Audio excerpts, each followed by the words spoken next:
বর্তমানে দেশের বাইরে থাকা প্রধানমন্ত্রী শেখ হাসিনা সম্পর্কে নানাভাবে নানাজন নানা ন্যারেটিভ তৈরি করছেন। শেখ হাসিনার তীব্র সমালোচকদের আত্ম উপলব্ধি এসেছে, আত্ম অনুশোচনা এসেছে। তারা এখন কি বলছে, বিস্ফোরক একটি সাক্ষাৎকার আপনাদের শোনাতে চাই। এই সাক্ষাৎকারটা যিনি দিয়েছেন তিনি শেখ হাসিনার তীব্র সমালোচক, বাংলাদেশ মুসলিম লীগের সভাপতি, বাংলাদেশের প্রখ্যাত আইনজীবী অ্যাডভোকেট মহসিন রশিদ। তিনি কি বলেছেন? শেখ হাসিনা কি পালিয়েছেন? শেখ হাসিনা কি প্রধানমন্ত্রী পদ থেকে পদত্যাগ করেছেন?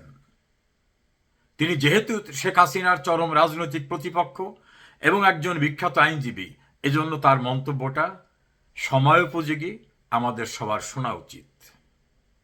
শেখ হাসিনা পালায় নাই। শেখ হাসিনা পালায় নাই।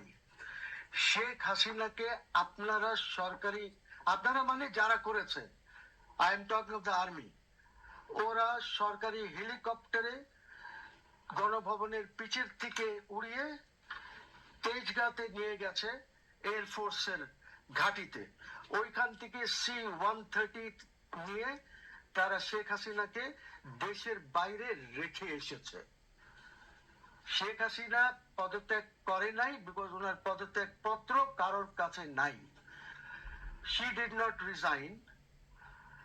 আপনি একটি প্রাইম মিনিস্টারকে, আমি কিন্তু ওনার বিপক্ষের লোক, আপনি একটি প্রধানমন্ত্রীকে, দেশের প্রধানমন্ত্রীকে নিয়ে আপনার গভর্নমেন্টের এয়ারক্রাফটে ওনাকে রেখে এসেছেন।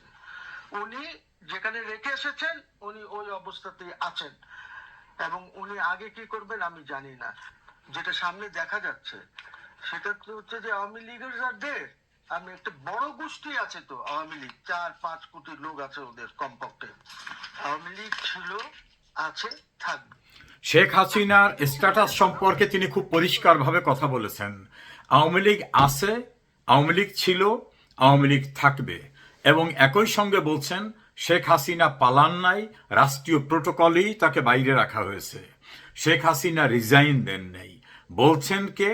শেখ হাসিনার তীব্র রাজনৈতিক প্রতিপক্ষ, মুসলিম লীগের সভাপতি, বাংলাদেশের একজন প্রখ্যাত আইনজীবী।